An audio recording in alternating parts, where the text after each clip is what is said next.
Hey, y'all, we're back again for another episode of the Bare Necessities Podcast. I'm your host, Rob Napoli.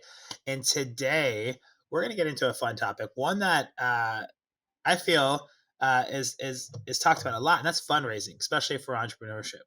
And a lot of the tips or things we'll talk about in fundraising is use warm intros. While that is good and all, that could also create false positives. What I want to talk about today, what I think isn't talked about enough, is why you should do cold outreach to investors. And I'm excited to have my friend Jack Kuveke on.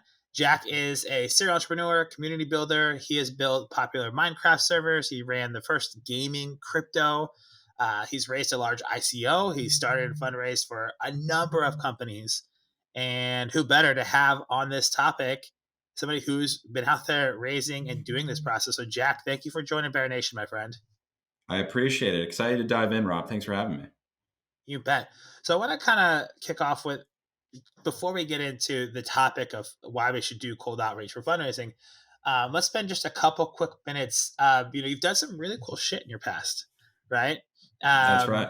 Let's talk a little bit about what led you to this point. What led you to being an entrepreneur, right? As a serial entrepreneur, did you know you wanted to be one? Did you kind of fall into it after university? Like, what was your path to being an Yeah. entrepreneur, and how did you know you wanted to build businesses?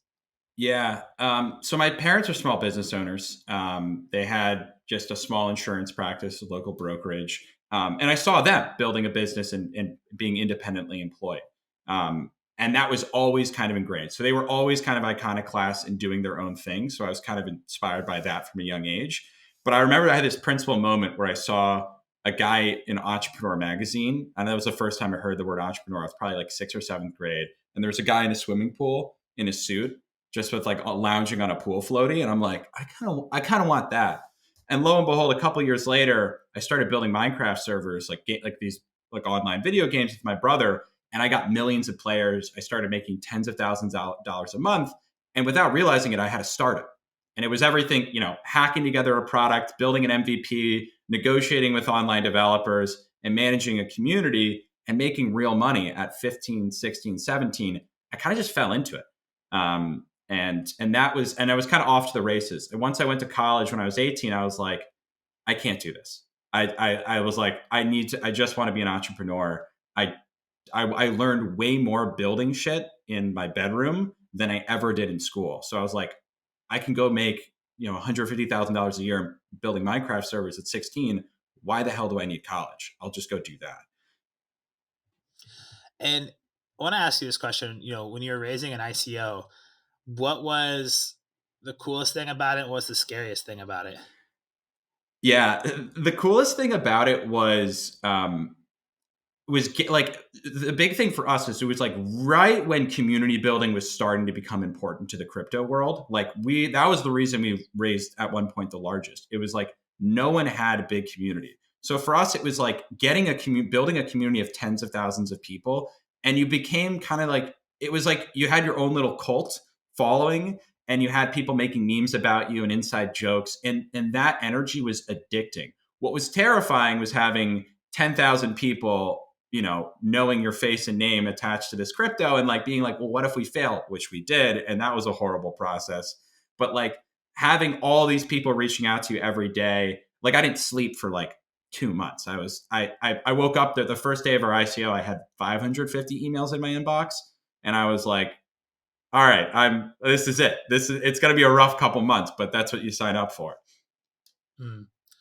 Yeah. I mean, but that experience is invaluable, right? For the good and the bad, right? Like having gone through that kind of taught you a lot of lessons, and I think Oh that's yeah. really cool. And I also think it's fun that you kind of were in your bedroom and just building stuff, and you did that with your brother. And in fact, you have a twin. I'm actually a twin as well. Oh, no So I don't way. know if you knew that or not. Yeah, are you guys identical or fraternal? Identical. Identical. Okay, so we're fraternal, although we look identical. We're like a 74% match. It's Oh, no crazy. way. You would think we're identical, but we're actually not. um, that had to have been a really cool experience. How did you feel working with your brother, with your twin? I mean, my twin and I are best friends. A lot of Yeah. things like that, but we also fought a lot, right? So how Yeah. did you two work together at such a young age? Yeah, honestly, we don't really fight a lot. We're both super easygoing people, and I will say it's like this unspoken language, right? Like I can communicate with him by just being like, "What's up?" And he's like, and I'm like, all right, I got his vibe. I know what's going on. So it honestly made it was a blast working together. There was no competition, and I don't know if you find this with your twin. Is like we don't. There's no ego. Like if he's succeeding, I'm so jazzed he's succeeding, and if I'm succeeding, he's jazzed for me. So it was like both of us knew what we were good at, and we don't really fight. We're super being like, I think that was fucked up, and he'd be like, Yeah, I agree. Sorry. I'd be like, all right, man. You want to go play Minecraft? I feel like Yeah. we should play. We should do like a whole episode on being twins. So my twin and I, best friends, and like we have an unspoken language as well. Like literally, Yeah, like totally. just instinctively know things about each other, our experiences. But we actually competed a lot. We were very both competitive, Mm. and we competed a lot. So we would literally be 1 minute yelling at each other, the next minute, vibing out playing NBA or GoldenEye on the N64 or Super Smash Oof. Brothers. Or sometimes Super Smash Brothers was what we used to fight it out. So we'd get a fight, Oh, like, of all right, course. let's take it to the box, and we go to the Damn straight. N64 Super Smash Brothers, and that's how we took it out on each other sometimes because Yeah. at some point we put too many holes in the walls and in the doors Oh, yeah. back in the day. For me, it was Battlefront 2, but Smash also works. Damn straight. I love it. I love it. I mean, yeah, my twin and I, all my brothers are big video gamers. So, um, Oh, well, let's jump into the topic of the day, right? So, you and I bonded over the fact that we have this message where we talk a lot about you should do cold outreach and fundraising and you should build a process around it. yes. So let's dive into it. What do you think? Because you've been helping a lot of companies raise money. What is Sure. the biggest mistake that you see founders and entrepreneurs make when they're raising a seed round or a pre-seed round? Yeah. Because I want to jump into the Series A thing. I know you do a lot of Series A stuff, Yeah. but there's a big difference, I think, Yes. that pre-seed seed to that Series A vibe. So let's start with Yes. that pre-seed seed. Yeah. So most of the work I've done has been with pre-seed and seed. I'm starting to do more with Series A now. But I think for pre-seed and seed, the biggest thing is giving away too much information early. I like to think of fundraising as information arbitrage. It's this like how little information can I give away to get to the next step? If I don't have meetings, how do I get my first meeting? If no one's responded, how do I get a response? And we're trying to rather than send essays of information in a 50-page deck, how can we slim that down to the core basics to get the desired response, whatever that next step is? So I'd say first, information arbitrage. How little information can you give to get the next step? And then the second thing is genuinely, Rob, most founders do not send nearly enough cold outreach messages. And if they are sending messages, they find someone's message online that's like boring paragraphs long. You've probably get them all the time of like, I've got an investment opportunity. And it's like, it's not personal. You're at pre-seed and seed. Really, the reality is like, no one really cares about your business. They're going to care a lot more about Rob. So if Rob leads with himself, like, hey, I'm Rob, I'm a coach, I've done these cool things, all of a sudden it's he's a human being reaching out to you rather than some lame opportunity. And then when you get into the next part of your pitch, you've got a much better chance of people being like, I'd honestly just talk to Rob, not even because I like his business, just because he seems, I did something. I play video games too. I work in crypto. Yeah, I love that. It's very similar. So I wrote a book on personal branding, and I talk a lot about how you build a personal brand to drive professional brand, and the target audience Right. was entrepreneurs, and drawing that line from your personal brand to getting eyeballs on your brand, right? Because no one Yeah. cares who you are. No one's heard. I mean, there's a few brands in the world like everyone Mm-hmm. sees this logo, they know the brand, right? Apple, you know the brand. IBM, Microsoft, LVMH, right? You can see Yeah. certain things like, oh, those are Jimmy Choo shoes. There's only a handful of brands in the world that are that synonymous. So if you're having a new brand, a new startup, no one knows who you are. But Yes. you as a person, a lot of people know who you are. And it's your job. And the same thing from building a brand to your company brand, same thing with outreach. Build it from Yes. you out. And I want to come back to this point on information arbitrage. I love this. I see so many people write paragraphs. You need to dangle the carrot, right? And Yes. it needs to be punchy, short, sharp. Use bullet points. Like, hey, one of the things I love to tell people to do is, hey, this is what we're doing. Here's our key milestones. This is our roadmap for the next 6 months. I know we're too early for you, but watch us make shit happen. Can we put you Yes. on an investor update list? And that starts conversations. And it's absolutely wild that we're still writing a 2 paragraph essay with a 50 slide deck, which also we'll get into the deck stuff in a minute. Yeah. And we're throwing that out and blasting it out. It makes no sense. I love this idea of information arbitrage. Yes. I totally agree. I would do the bullet approach. I say things like killer competition, big market, uh, you know, can we talk? And like that will be my ending line after a couple punchy sentences. You got 3 or 4 punchy sentences, one intro, one great problem statement or mission statement, an exciting thing like just closed our biggest client. Then what's the last punchy bullet points to get them to say yes? Totally agree. I love that. So we just kind of brought that up. So how do, when we're looking at outreach, right? So we're thinking about how we reach out. Where do we start? Because this I think is where a lot of people, you know, they can go find that stuff online. They can throw out a big paragraph. We'll get into that. But where do you start? Because for me and most people I talk to, it's exhausting. Yes. And how do you, if somebody said, Jack, I'm about to go raise pre-seed money. This is my business model. This is my MVP. This is Hmm. my product. This is my traction. Where do I start? What I advice would say you give? my first step is get a Twitter account if you don't have one. And if you have a Twitter account, rebrand yourself as delete your old tweets if you have to, and rebrand that Twitter account as you're a founder now. Tech Twitter is where you reach out to founders. The success rate is higher than cold email outreach, cold LinkedIn outreach by a wide margin. And you can also reach out to founders too. So that would be my first step is get a Twitter account. The next step is what identify, you know what market you are. Is it a marketing tech company? Is it a fintech company?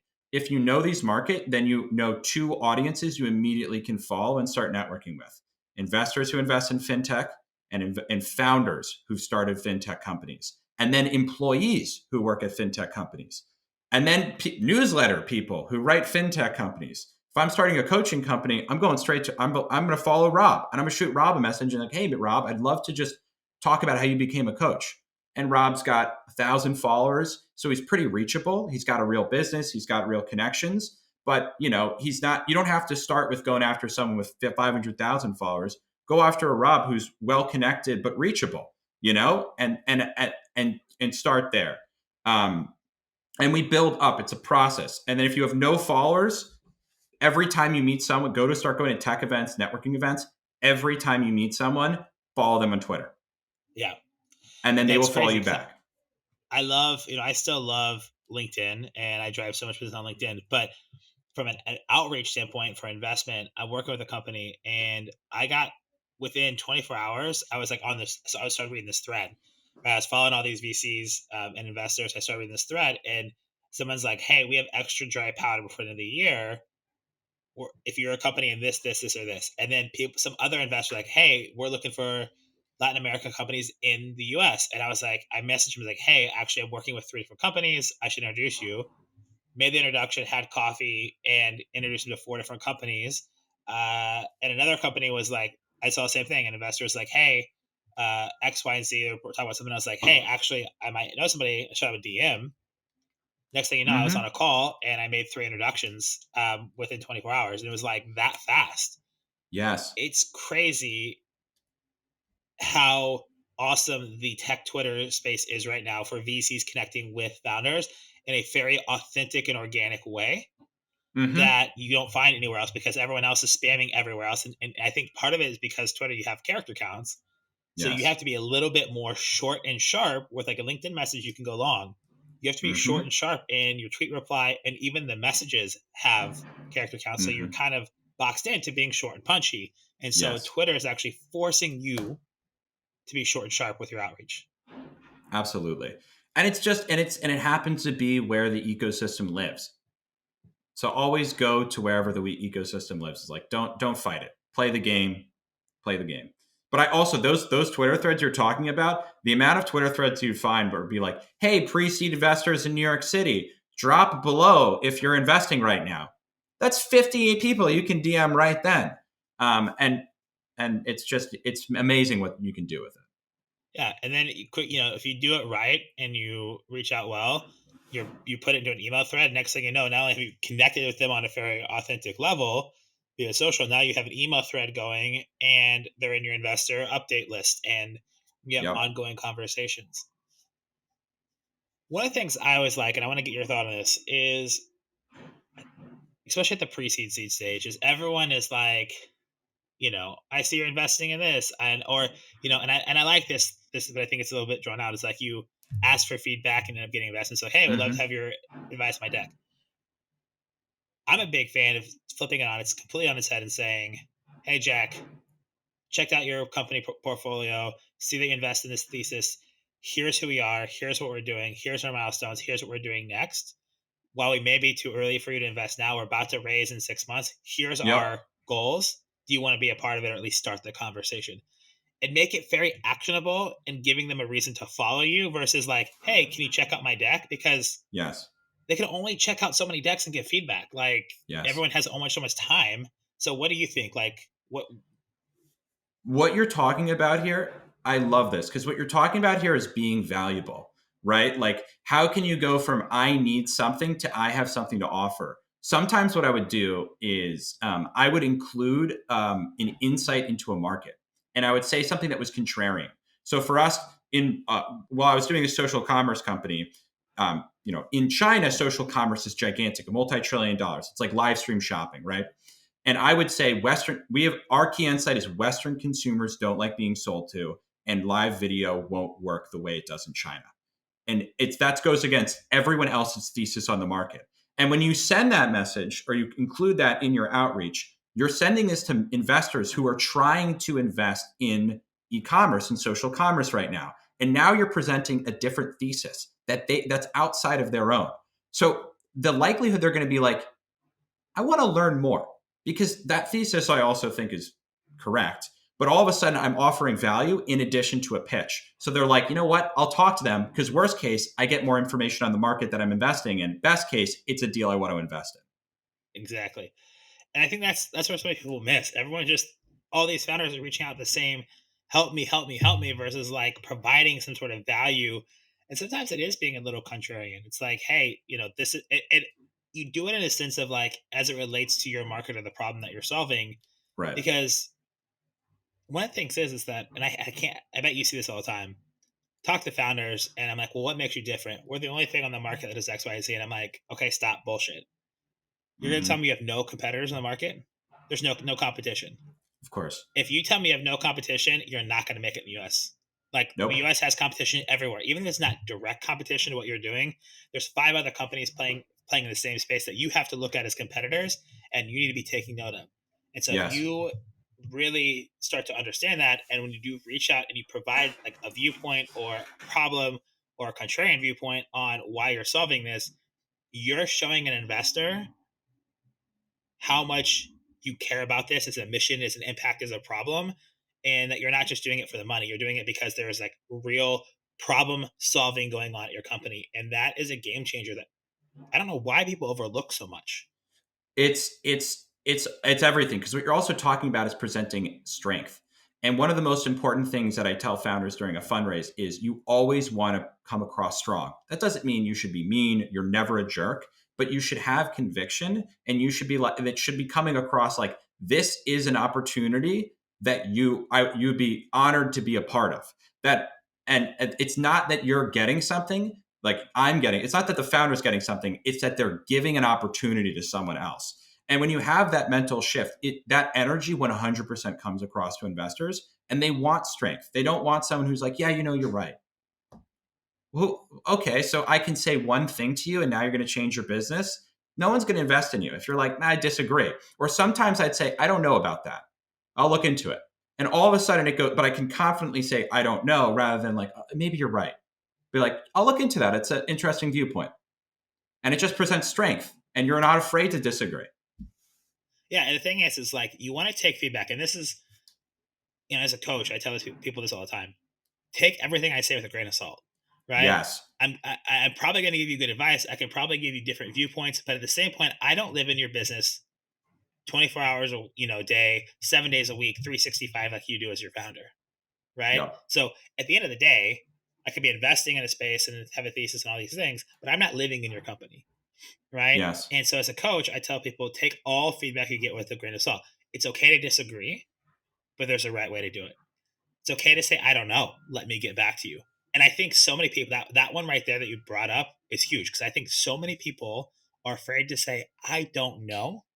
Hmm. So they either agree and say, yeah, it's a good idea, or let me think about it, or say no and like be really contrarian too fast versus like, hey, you know what, Jack? Great point.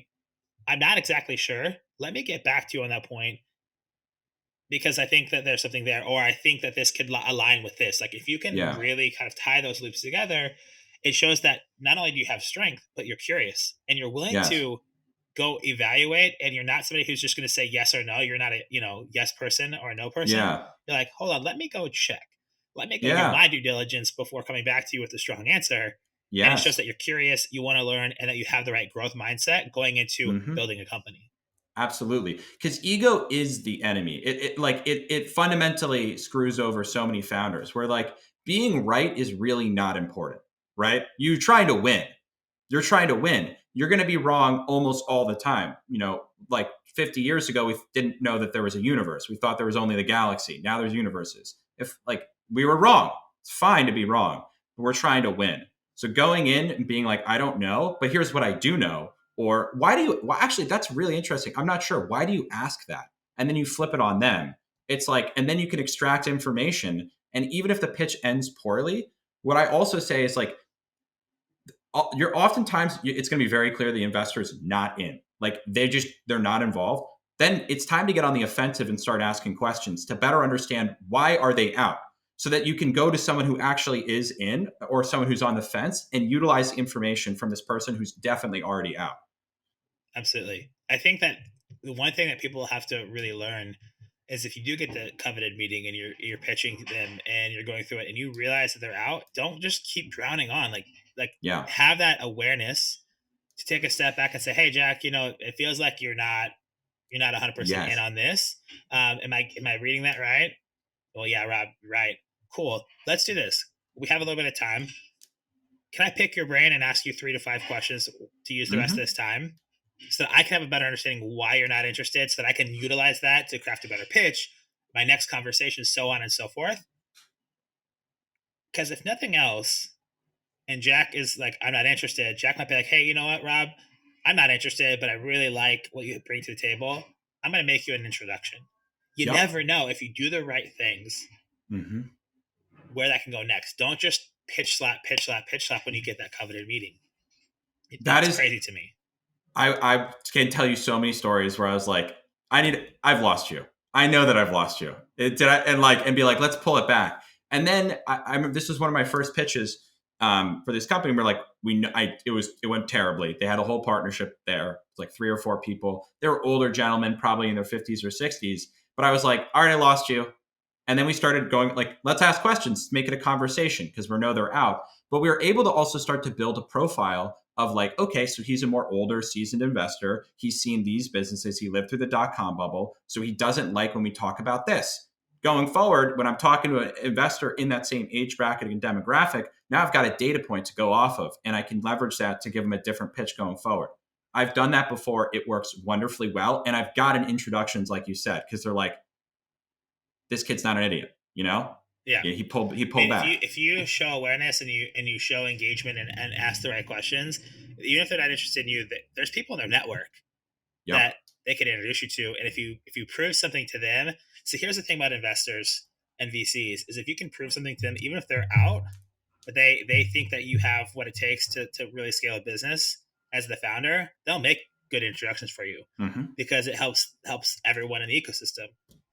So I want to switch to something really quick, because this is something that you and I talked about in the past, and it's something you brought up with like the 50 slide deck. What should a good pitch deck look like when you're sending out cold outreach? Right, you should have two decks, I think, one in the outreach and the Hmm. one that you maybe share with them. as you're going through it, how long do you think it should be, and what are the key things that you want to highlight in that pitch deck to create that FOMO to get that call? Absolutely. So I actually just posted a blog post going through my deck for my last company, and our deck for that raise had less than 100 words, and I said and the way that we did it, but we had all the typical stuff. There was the market sizing, go to market strategy, team traction, etc. But what we did is we framed it in a story format. So we started somewhere, right? And I think that this is always really important. Is I think you should lead with your team first, because the content what you want, again, at pre-seed and seed, they're really giving Rob and Jack, if we're a team, money. They're giving us because we're a team, and if we have a really strong relationship, that's gonna add to the team, add to the dynamic. So I like to start with team and go, and then why the hell are you guys working on this? So you give them context. Like, what people miss all the time in pitch decks is the context on why you're doing this thing. It seems so strange to people when you're just like, if you're just a Google engineer building a baking app. But what they're missing is, I baked every day for 2 years at home while working at Google. All of a sudden, it's like, okay, I'm in. Tell me more. That might be your first slide. And then the next slide is, and I had this issue with recipes. All right. And then we go into, and I couldn't find anything online. Now you framed an actual problem that you ran into. I did research. Okay, what research did you do? There's thousands of people posted on Yelp about this problem. Oh, wow.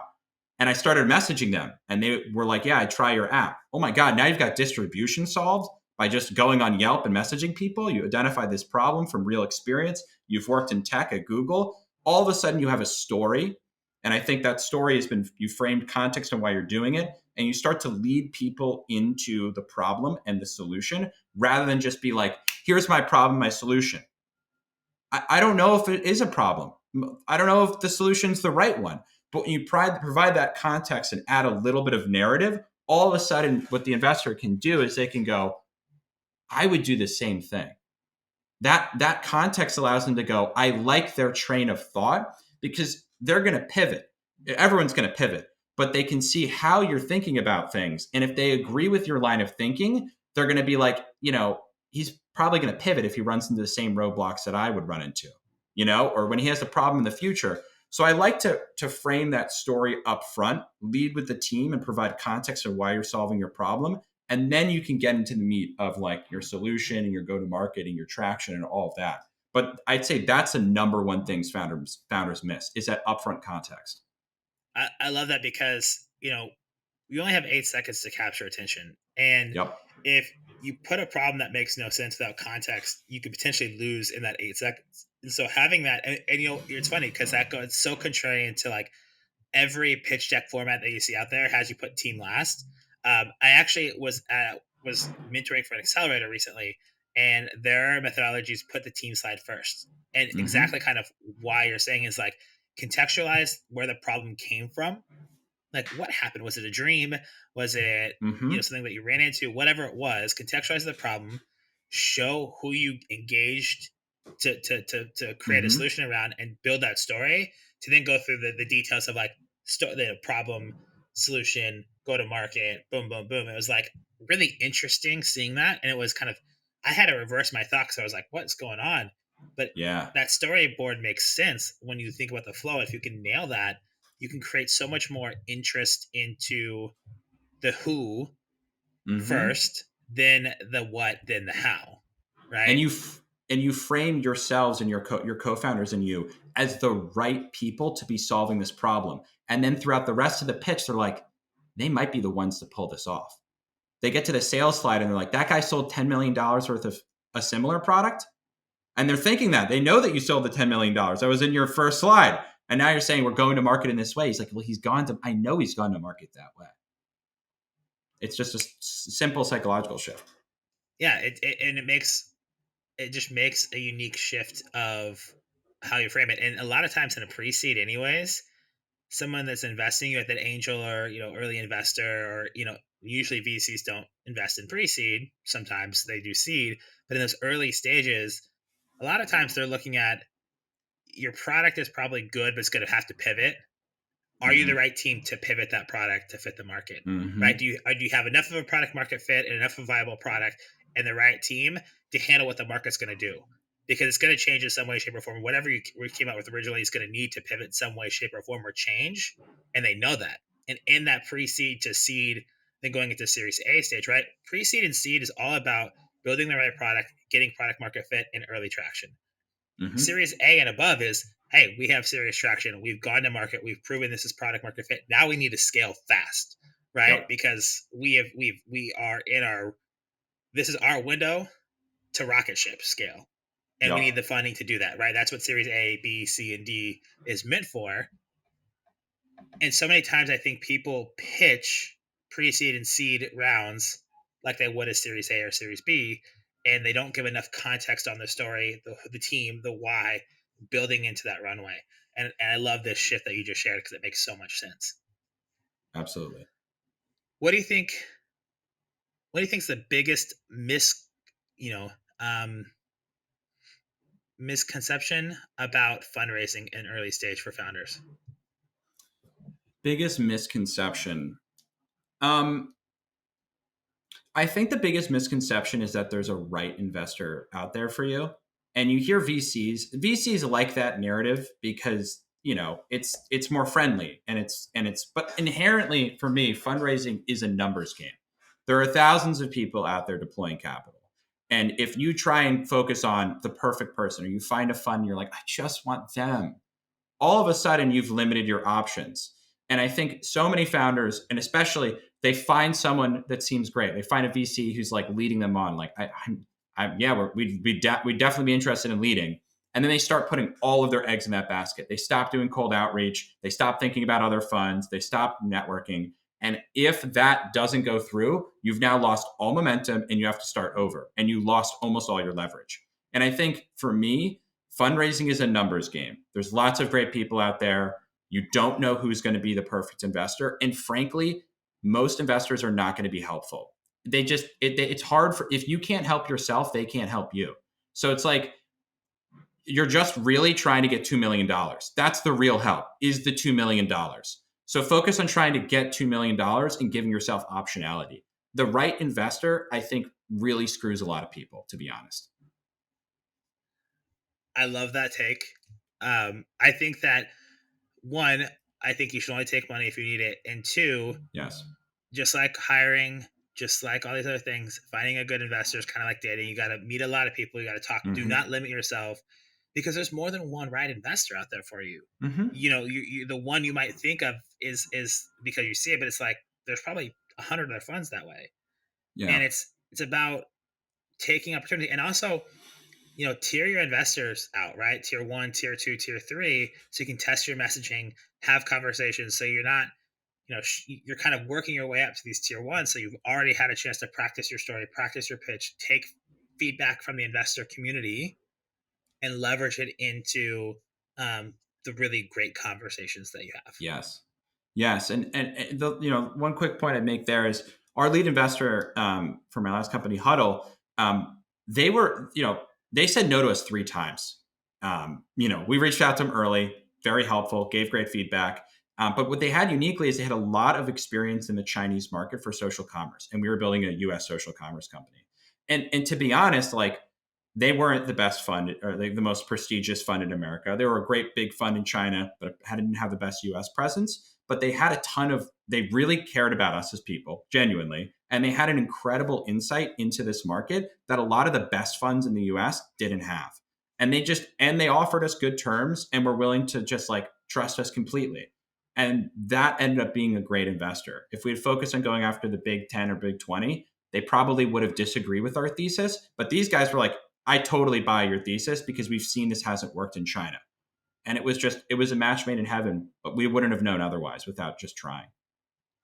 And that's the thing. This is why you need to have consistent communication, investor updates, etc. Sometimes the people that say no to you the first time will come back and be the one to lead you around. You just need to you need to ask the right questions, understand what's missing, why they like you, what they don't like, and pull all those things together.